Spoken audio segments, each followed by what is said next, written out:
Friday morning. It's McCollum on Business. I'm Stephen McCollum, and for the next 30 minutes or so, I'm going to get you updated on what's happening around the business world. We'll get the market watch, stocks we're paying attention to, local and national stories that you need to know as well. And we've had a lot of technical problems here this morning after last night's draft show for some reason. We don't know why. Gremlins are out there. Let's see and have some fun here on this Friday. And let's get started with that market watch.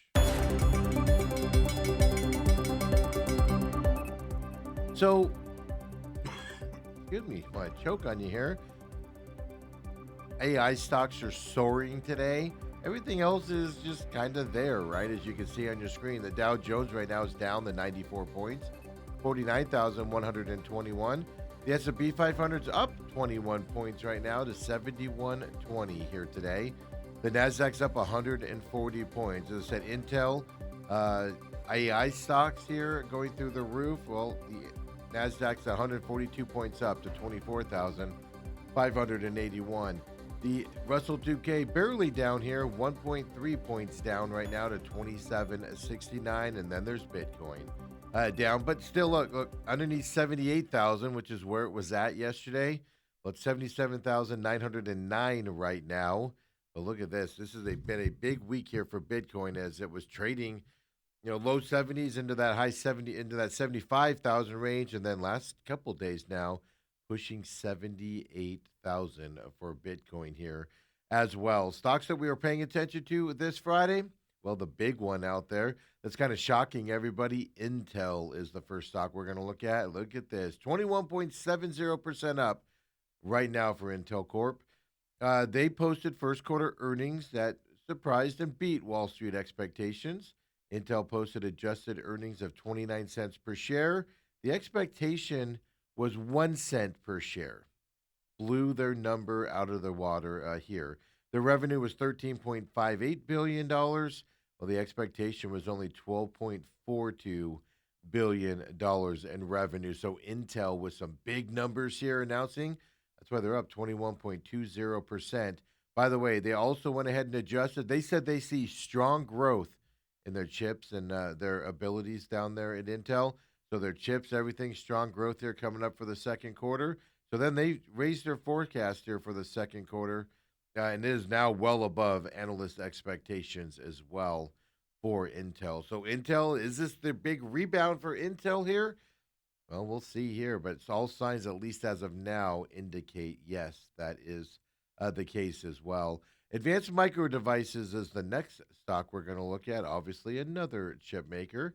11.25% up right now for AMD.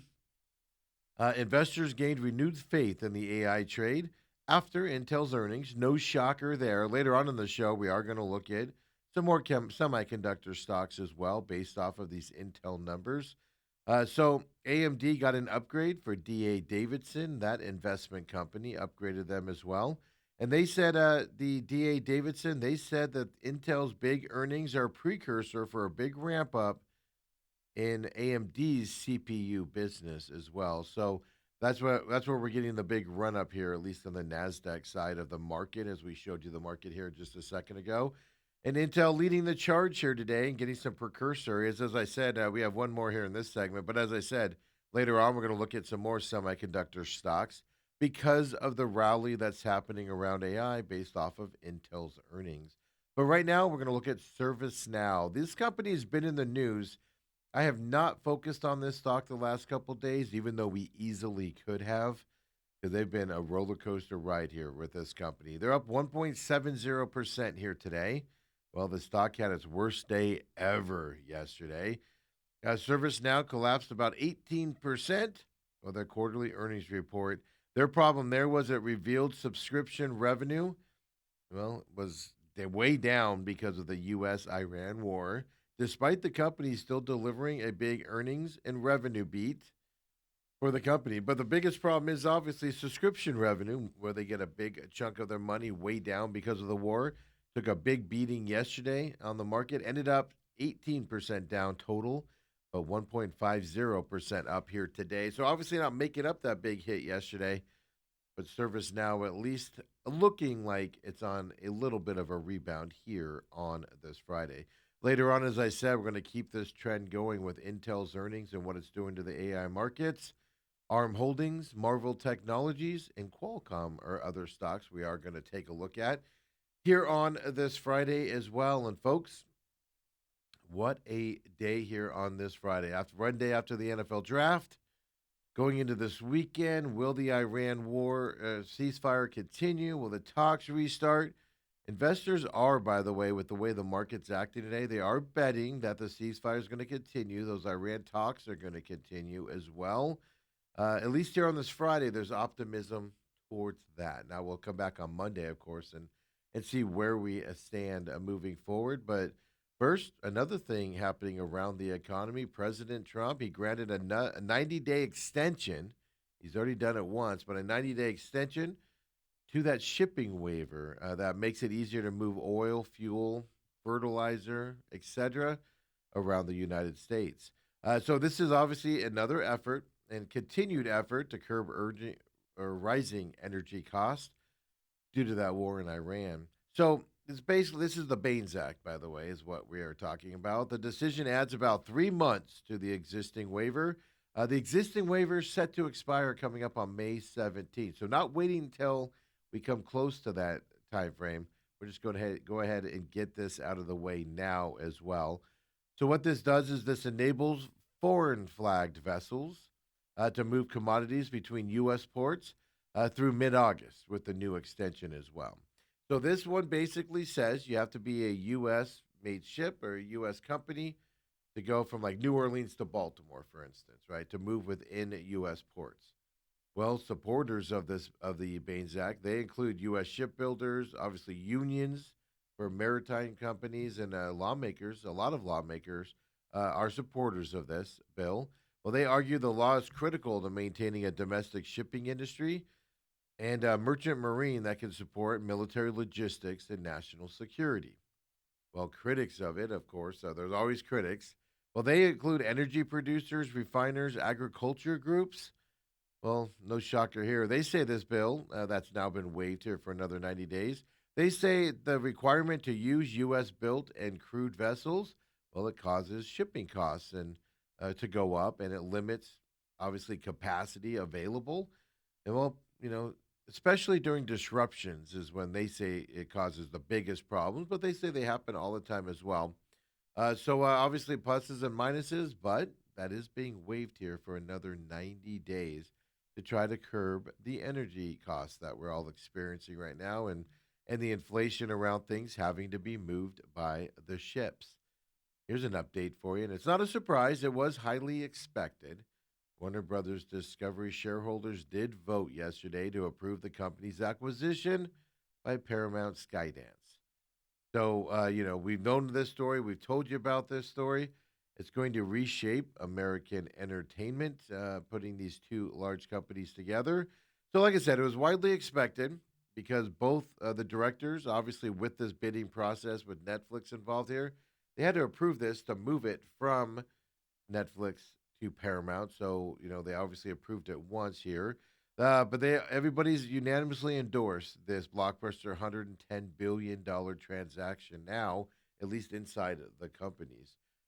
As you know, Paramount Skydance offer $31 a share. That makes Warner Brothers Discovery at about $77 billion worth there.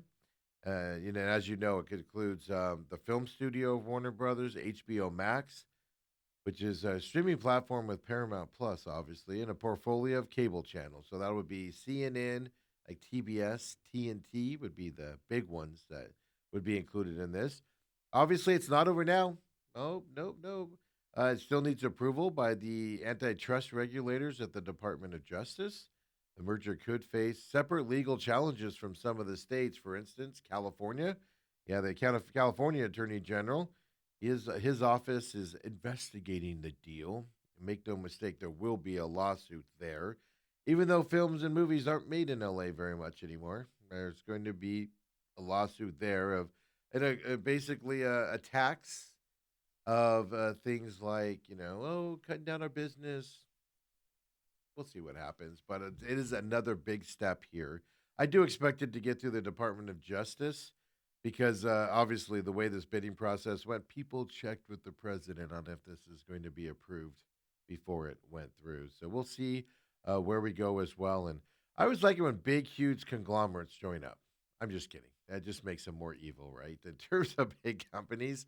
But Meta Platforms and Amazon, well, they came out this morning and they said Meta will use AWS, which is Amazon's web services, but they're going to use Meta will use Amazon's Graviton 5 central processing unit, that CPU.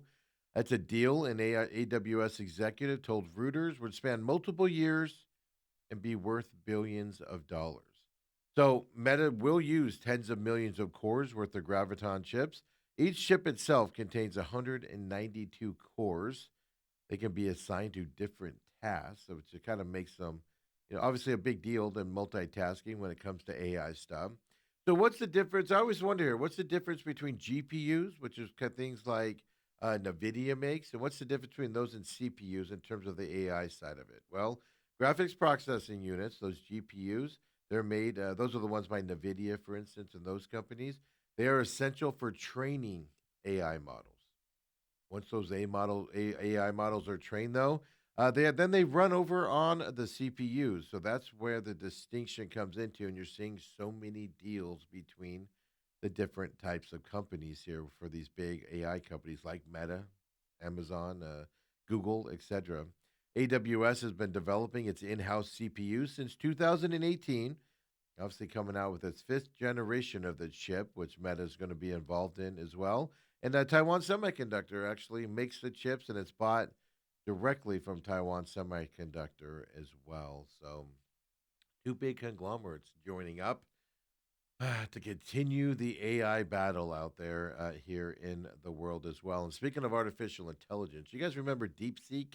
Well, it's still available out there, but it made a ton of waves last year when it came out and hit the market, tanked the stock market for a couple of days. This is that Chinese chatbot and AI company as well. DeepSeek here, they launched preview versions of its latest major update this morning. The AI rivalry is about to pick up again as well between China and the US with this release this morning. DeepSeek V4 is what it is now called. It's been anticipated by users, this is the previews here, but they're going to test how it compares to US competitors, which of course is ChatGPT, for instance, that one from OpenAI, Claude from Anthropic, even Google's Gemini. There's going to be a lot of comparisons with this preview here of DeepSeek with these companies. Anthropic and OpenAI have accused DeepSeek of unfairly building its technology off of their technology, kind of piggybacking it, right, with them as well. Some industry analysts, well, they expected the new model to arrive basically about a month earlier, so it has been a little bit delayed for this DeepSeek version as well. The DeepSeek says the new V4 open source models they include a Pro and Flash versions that are previews now. They have big improvements in knowledge, reasoning, and their agentic capabilities.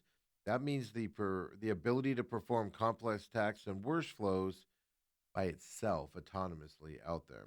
Obviously, V4 is the version after V3. There's no shocker there. But that was V3 was the model that DeepSeek released back in late 2024. That was the one that made the markets crash and everybody freaked out about with how well it worked, etc. That was their specialized reasoning AI model. That was called R1 back in January of 25. That took those markets and crashed them here in the United States for a few days as well. That was the one where DeepSeek claimed it was more cost effective than ChatGPT's or OpenAI's similar model and everything. And basically, everybody started wondering, is China ahead of the U.S. in the AI field and things to that effect? So this is something different. This is a different chatbot, but for those of you interested in that, DeepSeek there does have its previews out for their new models, and be interesting to see the comparisons and where we go from here with artificial intelligence. And we talked yesterday on the program here at McCollum on Business specifically about the airline industry, right? We looked at Southwest Airlines. We talked about the bailout for Spirit over the last couple of days. Well, I kind of hinted at it yesterday. There were rumors United Airlines was going to raise their prices based off of fuel costs. As we saw Lufthansa yesterday cutting 20,000 routes over the summer. Well, it's official. United Airlines has warned everyone out there yesterday in their conference call around their earnings report that they are going to raise ticket prices by as much as 20%, all because of jet fuel costs that are happening right now. Will this industry survive a 20% increase in pricing here on their tickets because of jet fuel? So it came during the company's quarterly earnings call. The CEO there, Scott Kirby, he said the airline is aiming to quote recover 100% of the increase in jet fuel prices as quickly as possible. They're not saying we'll eat some of it. They're saying we want all of that money back. Now they talk in, business terms here, so I'll do the quote here for you, but he said sell-in yields for all future travel are now up 20% year over year, which means, you know, labor, fuel up 20% as well. So if you're looking to book a flight right now, he says prices are roughly 20% higher than last year's levels at this point. Now they want to add that other 20% as well. The CEO did continue to add that yields likely need to remain near the range to achieve long term profit margins. So he said yields, which means the payments in, right, need to increase by 15 to 20%. And we're assuming that fuel may remain higher for longer than that time frame. He added that higher prices are expected to dampen overall demand for the airline seats, but he did note there have been no signs of decline yet following earlier fare and baggage fee increases implemented since the Aurora began. Don't forget, all the airlines slowly, but United was one of them, raised their baggage fees to kind of, they said that was to combat the fuel prices out there as well. So his exact quote during this call, quote, we believe we have the ability to pass on the increase in fuel due to large part to our loyal brand customers. Continued demand strength and preference to fly United at higher fares. They expect demand to go down, but they think you guys that want to fly, you want to fly United, you're loyal to United no matter what the price is.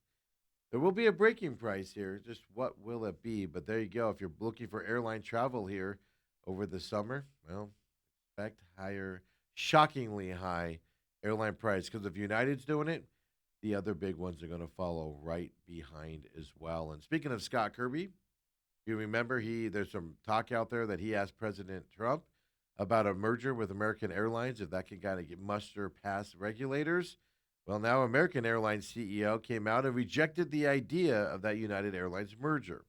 He actually told investors during their first quarter earnings call this week, actually yesterday on Thursday, he said it would be bad for all parties, consumers, both companies, the government. He said it's bad for everybody. The American also issued a statement last week saying that, quote, it is not engaged with or interested in any discussions regarding a merger with United Airlines, end quote. Shooting it down even more so here on the American side, at least on the merger. By the way, President Trump even has come out over the last week and he's publicly objected to the idea of these two airlines merging. Quote, I don't like having them merge. Yeah, that's what he told CNBC's Squawk Box. So there's no, subtlety in what the president's interested in moving there as well. Now, Scott Kirby is now downplaying the talks also. He did that during the United's first quarter earnings call this week. He said, we've seen a lot of press coverage, and this is the quote, we've seen a lot of press coverage regarding consolidation rumors. We've not commented specifically on those reports and aren't going to start today. Because he went to the president and asked him and came out. Now he's being shot down publicly by American Airlines and other sources. So now he's got to back down a little bit as well. Hey, we're here on this Friday getting through this story. We've got one local story coming your way here, and then specifically about those water agency regulations. And we got Party Cities.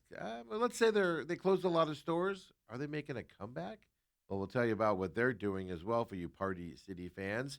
Well, Pepsi, they're making some moves here as well. We'll talk about that coming up here. They're making a new drink here for America's 250.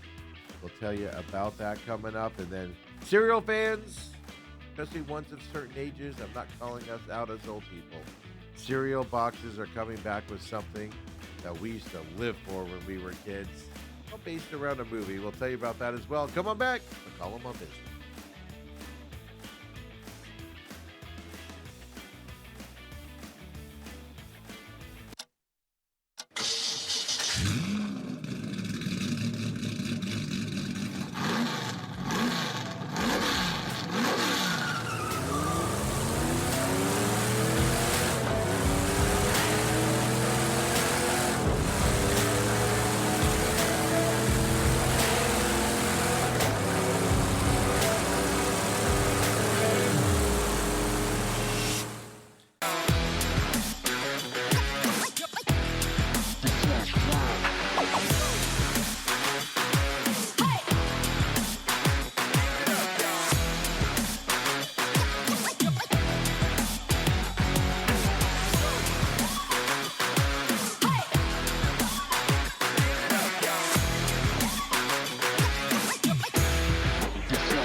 And we're back here, McCollum on Business, Friday morning, having some fun here.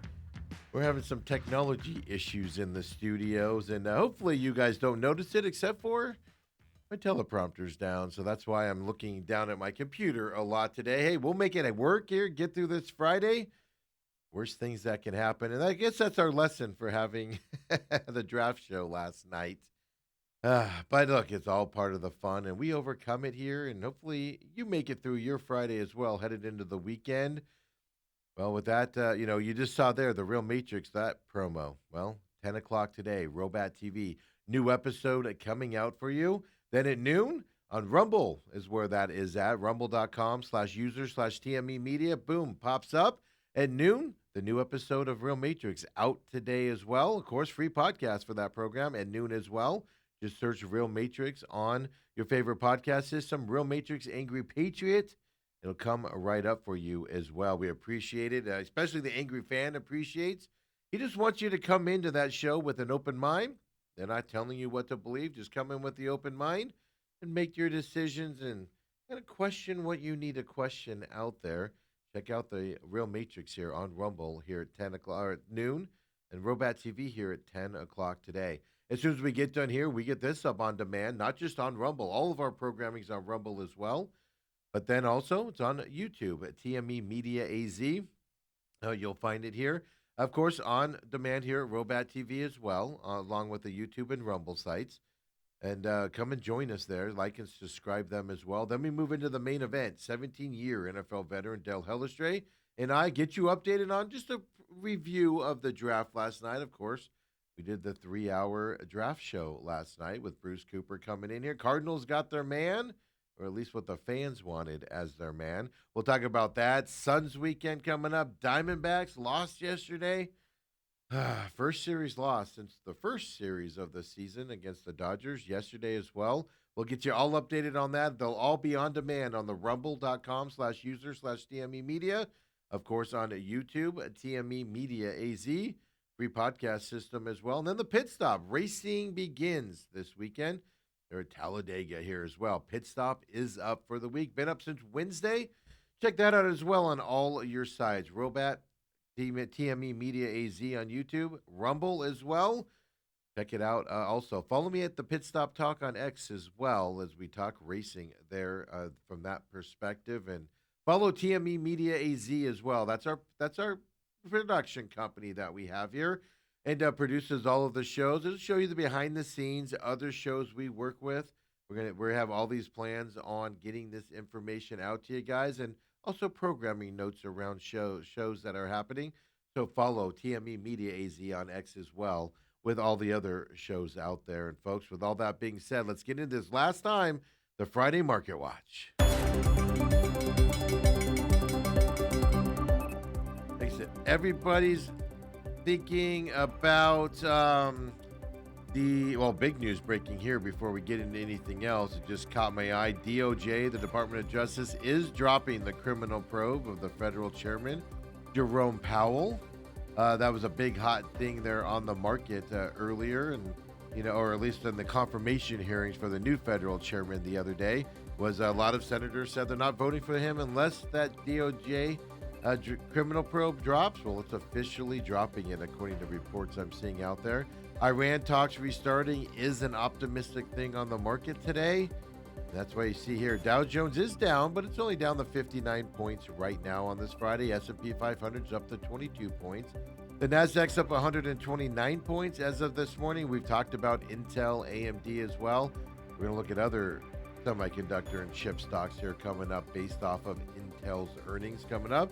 Nasdaq's up to 129 points. Right now, the Russell 2K is up 6 points as well. Then Bitcoin, well, it's down technically for the day, but still in that 78,000 range, 77,812 right now for Bitcoin as well. And as I told you earlier, we're going to look at some semiconductor stocks here.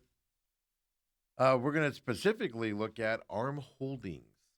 These are all three companies. They're getting a bump here because several chip makers joined the rally here, basically happening because of Intel's earnings that we talked about in the first part of the show. 11.46% up right now for ARM Holdings.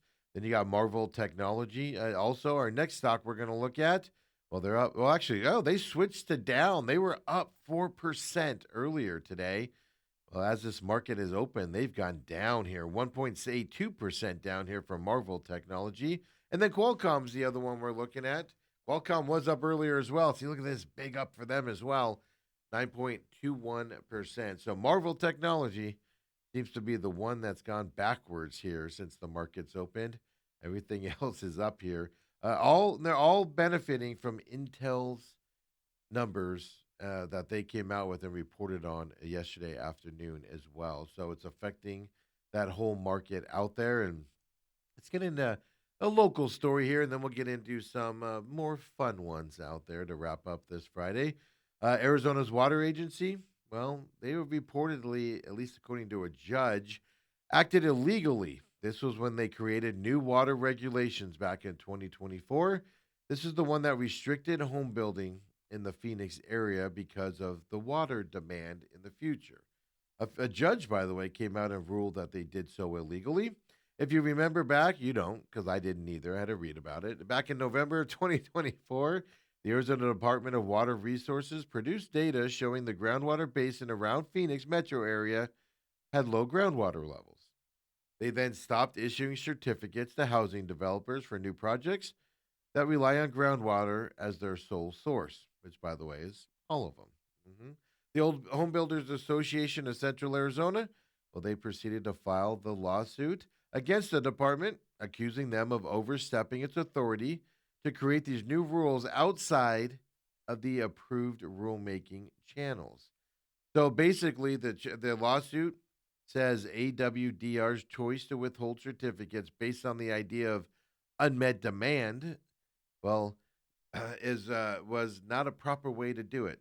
Unmet demand is a term AWDR uses to refer to the amount of water a user needs in a protected groundwater area or the active management area. So they say, you want to put a house there? This is how much water you need over several, a year, 100 years or 50 years or whatever.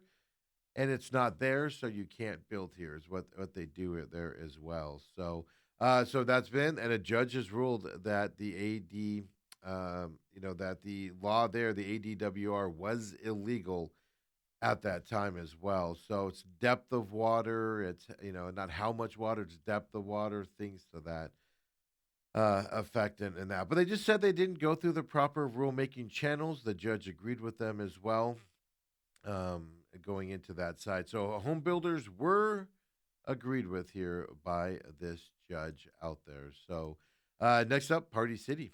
Yeah. Party City closed a lot of stores over the last couple of years. And are they going away? Au contraire, mon frere. I don't know if I used that term right. Party City is actually going to expand its retail footprint now as well.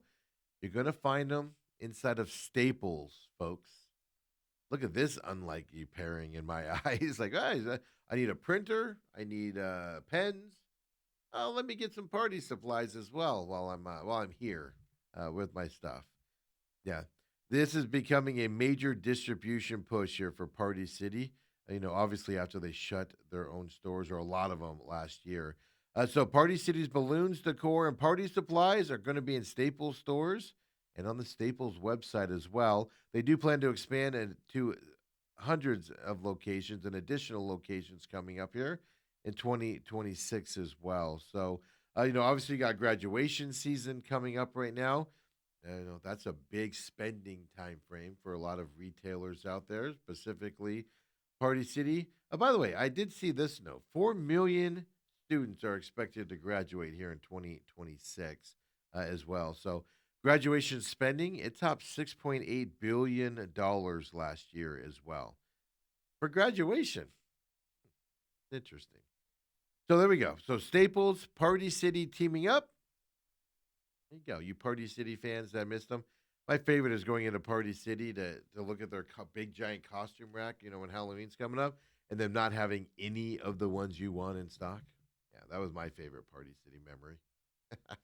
And the numbers or the letters on cakes that were candy. Oh, those were amazing when I was a kid. Do they still make those? Sorry, I digress here. Hey, we know America's 250th birthday is this year. All these celebrate. White House is having a UFC event coming up in June. Indy cars racing in DC around it as well. Fireworks displays are getting very creative this year because it's the 250th anniversary. RV rentals are expected to be through the moon this year because of everybody wants to go travel and see the national parks here around America. With this birthday coming up, well, you can do all of that and you can celebrate with a new drink called American Dew. Yes. The limited edition 12-ounce cans. It's going to come out in 20-ounce bottles as well, called American Dew out there. It's going to be available through the summer. American Dew celebrates Mountain Dew's 78th anniversary. Also, America's 250th as well, coming up here as well. Look at this, American Dew.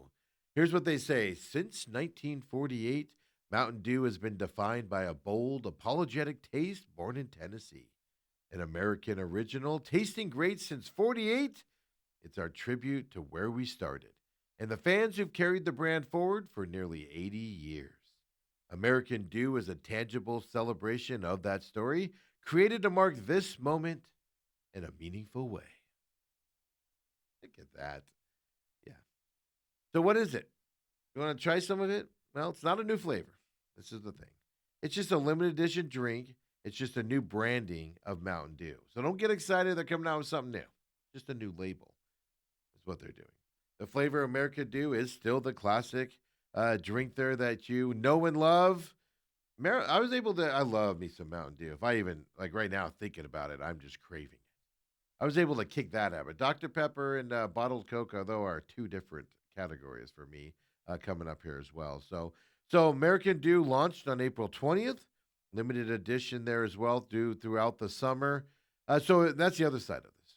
If you see American Dew, it's still Mountain Dew, folks. Don't not buy it because it's called American Dew out there. So there you go, folks. But new labeling as well.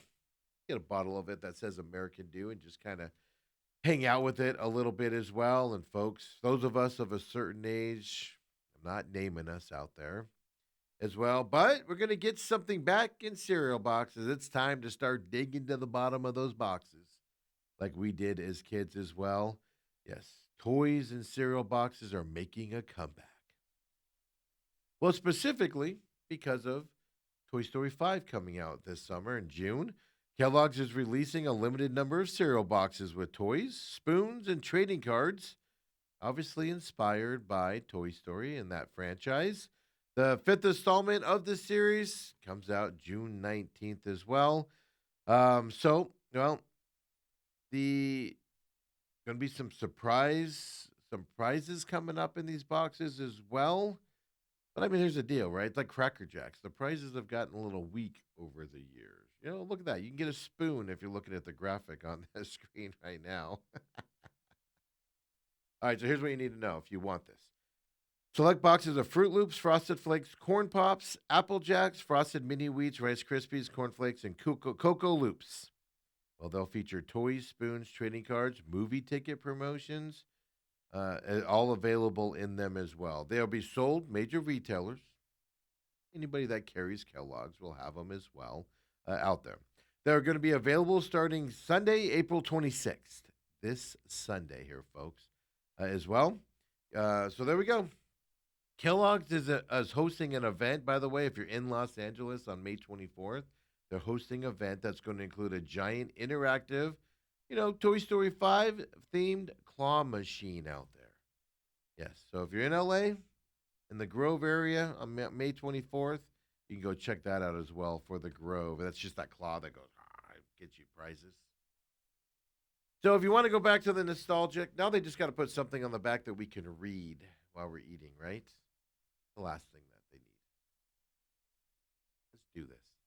Hey, folks, enjoy your weekend here. Appreciate you joining us for this week's McCollum on Business. We'll be back on a Monday morning, 7 a.m. See how the weekend goes around the ceasefire talks, or at least the talks around Iran. Big side there. Intel kind of driving the market up, at least on the NASDAQ side today as well. See how that goes. We'll be back on Monday for the update over the weekend. We'll see you then, folks. Excuse me. Have a great Friday. Have a great weekend. See you Monday.